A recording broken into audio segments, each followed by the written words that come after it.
I should be playing games, not on my phone! Super Smash Bros. On Wii U, let's play that.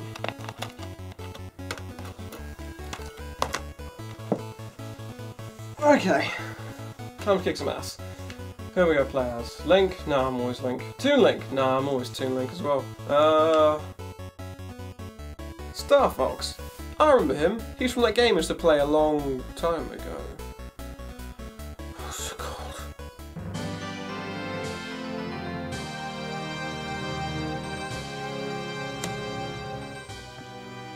Oh yeah. Good luck.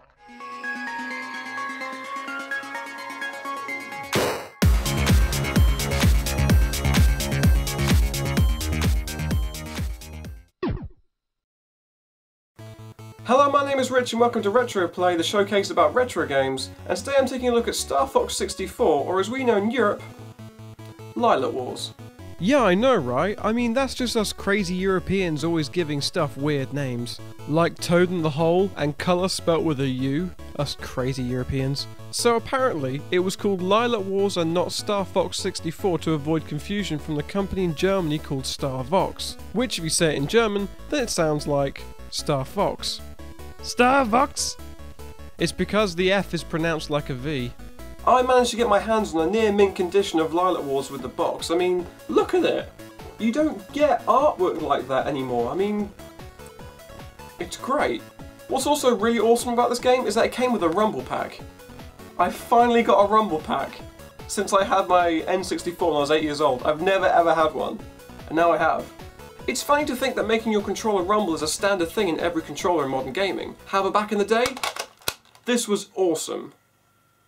It's also really heavy and really big as well. Also, a quick note is that Lylat Wars was one of the first games that supported the Rumble Pack, and some copies even came with it, like this one I had the chance to get.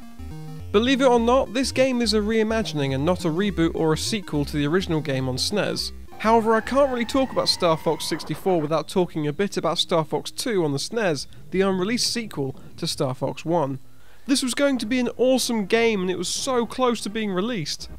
But because the brand new Nintendo 64 was soon to come out, they scrapped it and instead took some of the ideas of Star Fox 2 and implemented it into their new game. But guess what? Thanks to the internet, the ROM for the final beta of the unreleased Star Fox 2 game is available for anyone to play.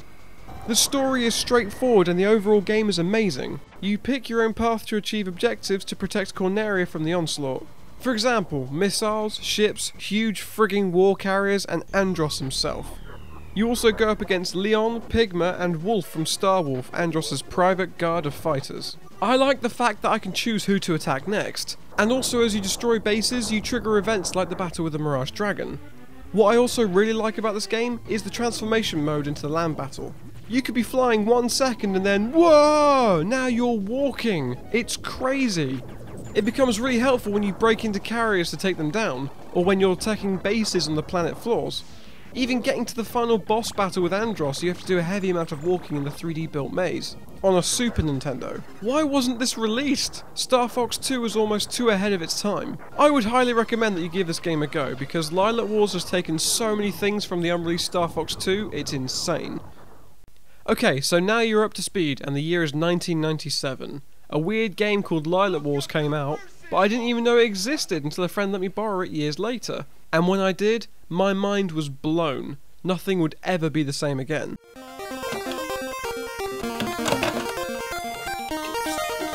Damn it!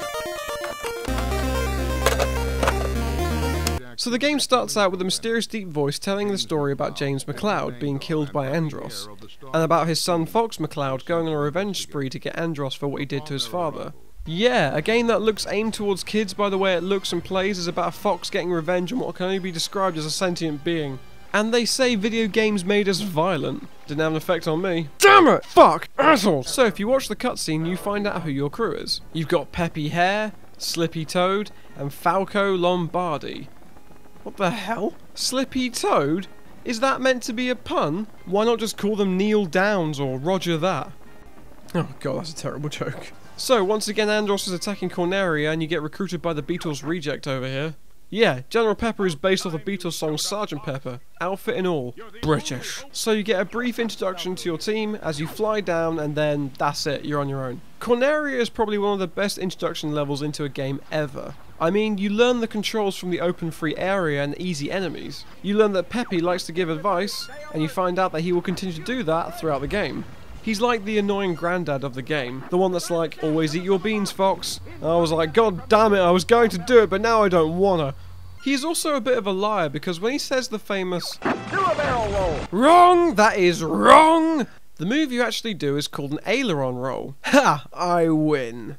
You quickly find out that Slippy is the annoying one who can't destroy anything for shit, and depends on you to save her green ass.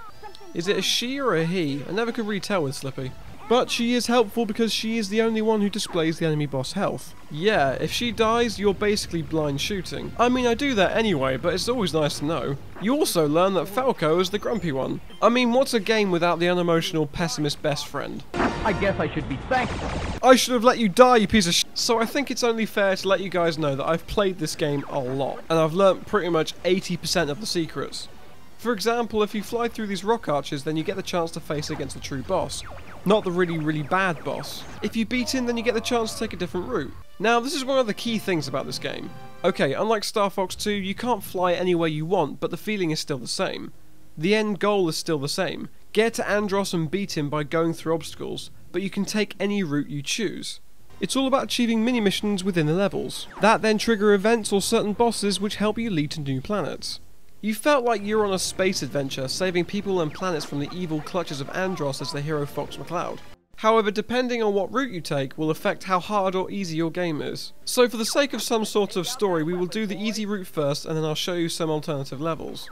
So the second area is asteroids, which is crazy as hell if you don't watch where you're going. Goddamn space butterflies shooting rainbows! I mean, the levels all kind of go in a similar fashion. They have all kinds of crazy stuff going on, and this game will throw them at you in their hundreds.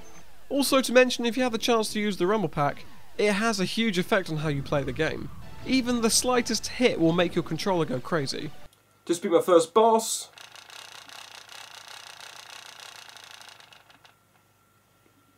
But you are probably thinking, Rich, I've played a third-person ship shooter before, be it 3D or 2D.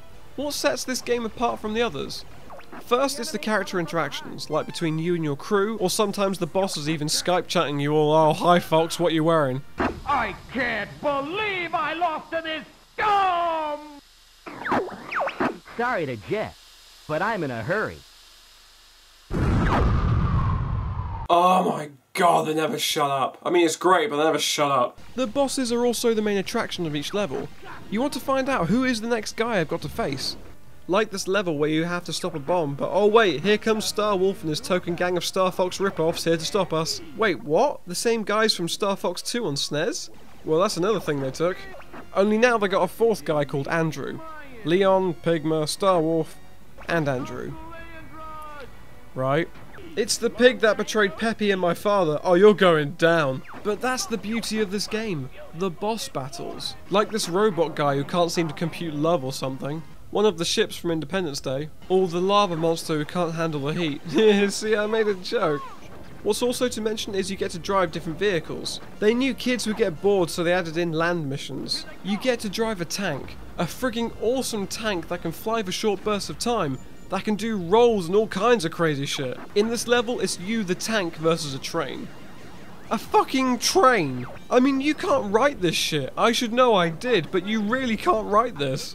The best way to beat this guy is to hit these beacons, which by the way are so goddamn hard to get unless you know exactly where they are. You also get to drive a sub in what can only be described as the most darkest level in the whole game. I mean, I really can't see anything. I have to constantly fire missiles and destroy the fish and surrounding reef just to even see. Which can be argued as bad, but hey, it's all to beat this bioweapon. This underwater clam that clearly needs to be served with some sort of rosé. Ultimately though, it's fun. It's a game you don't really have to think about unless you're trying to take different paths. But that's the beauty of this game. It kind of expects you to play it again. For example, if you take a different route to get past this stage, then you face Star Wolf and gang but with better ships and better tech. Now this would only make sense if 1. I had taken the path where I would beat them and then veer off to the other side of Venom where I'd face them again, or 2. If I had already played this game and I went in a different direction. Also, I'd like to point out is that if you do go this way and end up against Starwolf with only one other guy and no Slippy to see the health meter, just start again, because no matter how hard you try, 3 versus 1 is a pain in the arse, and if you die, then you lose all your upgrades that you've kept all fucking game. So now you do even less damage and you're more open to get killed. So yeah, start again. One mission that always stands with me is the pirate level, where you fight off against a ship that fires a huge cannonball at you that can revive itself with a crane on the back, and can only be destroyed with bombs. I mean, shit's pretty hard. Also, if you want to get the accomplished version of this level, then you have to destroy every sodding searchlight. Oh, you crafty Nintendo, putting a searchlight right behind a fucking rock. If you do that, then Cat, which I can only assume is Falco's friends with benefits, helps you out when Star Fox Command gets attacked by nuclear warheads. Really slow nuclear warheads, but the struggle is real, damn it. I used to be obsessed with trying to find the different routes. You can do a really boring route which goes around the edge, which is the most easiest and the most safest way of doing it. Okay, so I've been putting this off for too long now. The Planet of Venom and the boss battle with Andross, which by the way is again super annoying. Oh jeez, damn it! What the hell is that? I destroyed his ass? Which way do I go? And into the Death Star. Oh my god, he's huge. That's what she said. Hello Andross again, you gigantic monkey head. I had completely forgotten how I beat him all those years ago. The bastard even taunts you as you fly down to him, reminding you that he killed your dad. He's such a dick. However, the insults do sting as you struggle to beat him because your childhood memory is full of God knows what, algebra? One thing's for sure, it isn't how to beat Andross. He's sucking me in and I can't get out. Damn it, I lost my frigging wings! Oh, here comes his left hook. Fuck. So it turns out you have to shoot his eyes. Yeah, laser pointer to the eye is Andross's weak point. Keep shooting his eyes until he becomes... Holy Jesus, Andross was a robot all along? Again, just aim for his eyes. And then congratulations, you win. And you get to recreate Return of the Jedi from flying out of the Death Star. Also the same ending from Star Fox 2. Oh look, it's my team. Yes! You did it! I'm missing my fucking wings, you prick! I beat it! I don't actually want to throw this to the ground because it's really old and it's really delicate, so... that works. Lylat Wars will always be a huge game from my childhood. The adventure, the different routes, the character interaction as you overcome obstacles. The major replayability that I will happily play today, it's just amazing. The graphics are timeless and the gameplay is a rare thing to still feel smooth and fun, especially for a game that came out in 1997, 18 years ago. Well, now I just feel old. If you ever have the chance to play this title, especially as training for the upcoming Star Fox Zero game on Wii U, then you will not regret the time you spent just having fun on a crazy space shooter with memorable levels and innovative gameplay. Also, try and get the Rumble Pack, it makes a huge difference in the experience. Lylat Wars, or Star Fox 64 wherever you're from, is a really awesome game that, believe it or not, hasn't aged that badly since I've last played it. I will always treasure this game as one of my favourites from the N64 collection. So I want to hear from you guys. Did you enjoy this game? Then please let me know in the comment section below. So anyway, thank you very much for watching. I hope you enjoyed. My name is Rich and I'll see you in the next video. Hello my lovely viewers, and thank you very much for watching my video. I really appreciate it. If you want to see more RetroPlay, or if you have a game you want to take a look at, then please let me know in the comment section below. Either way, thank you so much for watching. I really appreciate it from my loyal fans and also new subscribers. And just like Star Fox, I'm with a jet. I'll see you next time.